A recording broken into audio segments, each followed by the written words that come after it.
never think your health is in your hands. It's in His. And never think that your future is in your hands. Because man is fragile, and that's how it is. Bismillah wa salatu wa salam ala Rasulillah. A'udhu billahi al-azim wa biwajhihi al-kareem wa sultanihi al-qadeem min ash-shaytan al-rajim. Bismillah ar-Rahman ar-Rahim. Assalamu alaikum wa rahmatullahi wa barakatuh. Man is fragile, and blessings are easy to ignore. These are two lessons I learned one Australian summer's day 4 years ago. At the age of 21, entering my final year of civil engineering at college, on a train heading to a small project management firm. I had no idea I'd be spending that night in hospital.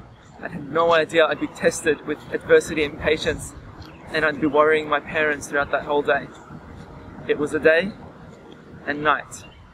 My right lung started collapsing all by itself. Subhanallah wa Allahu Akbar. You see, I didn't know the pain I suddenly felt in my right shoulder was anything serious that morning.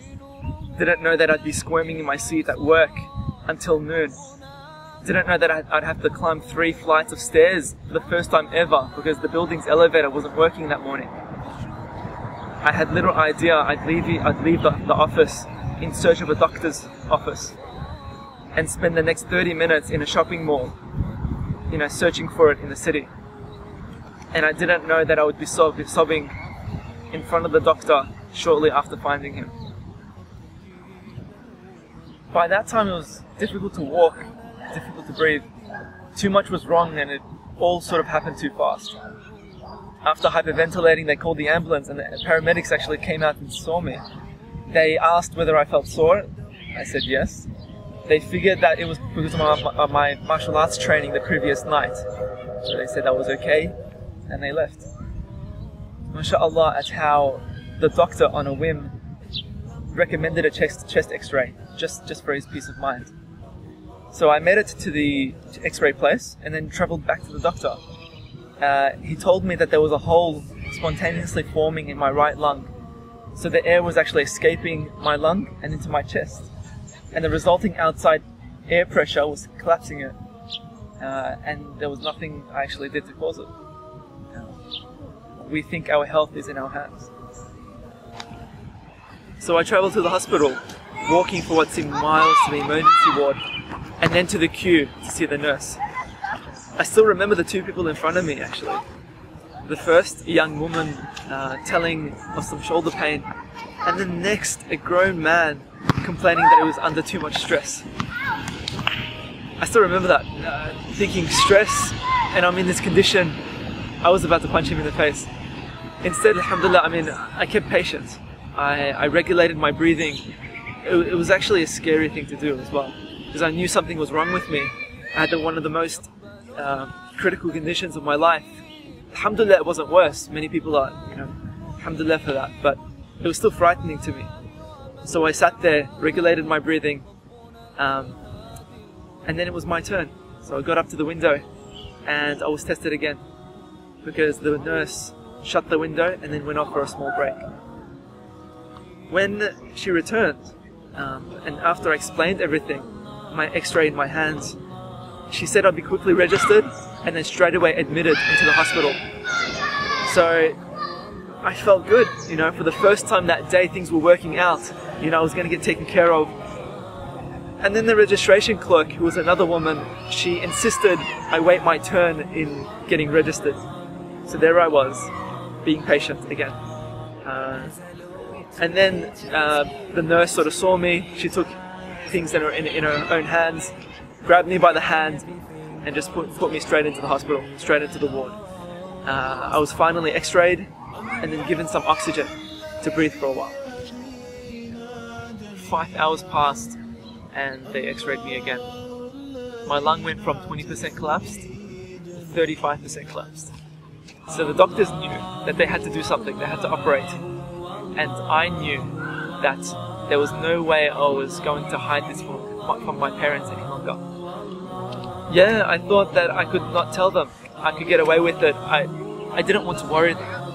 I didn't mind getting home, getting yelled at for being late. And that would be it. And I would keep this to myself. And yes, I'm still admonished by my friends, by my family, for not telling them. And that I was wrong in doing this. Anyway, the local operation actually went well, eventually. They basically inserted a tube in my chest from the side of my ribcage and waited for the air to come out. I was awake during all of this. They gave me some local anesthetic and they told me I wouldn't feel a thing. Yeah, I beg to differ. I then went through one of my final tests of patience when I heard during the operation they noted aloud that the air wasn't aspirating from the tube properly. The air wasn't coming out properly. Allahu Akbar. It was at that time I made some of the most heartfelt dua I've ever made in my life. Alhamdulillah, my prayers were answered and the operation went well.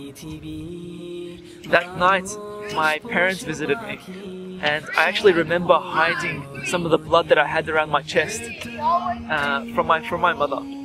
I took the gown and sort of covered my shoulder with it. They eventually left, so my family eventually left, and my night began. And it was one of the most memorable nights I've ever had in my life. I don't remember how I got to sleep. I remember being awake after that long day at 3 a.m. I remember trying to fall asleep, intaking some air, getting a shot of pain and then waking up again. I remember feeling powerless. The sleep that I so longed for was outside of my power. We think our future is in our hands. It's not, it's in His. I left the hospital the next day, very sober, recovering. But do you remember the 2 lessons I learnt? I breathe now, and I feel no pain, and I took that for granted. Even our hearts beat on our chest and we don't feel it, and some of us take that for granted. Subhanallah ta'ala, without the physical peace that we are blessed with to feel in our chests, it would be a huge difficulty to feel peace anywhere else, and in any other form. I was a healthy 21-year-old black belt in martial arts. I was on my way to work experience. I was in my last year of college, and just like that, I'm hospitalized. We can't afford to be arrogant, to think that we can control our lives, and we lead them totally and absolutely. Why? Because man is fragile, and that's how it is. Thank you for listening. Jazakumullahu khair, and assalamu alaikum.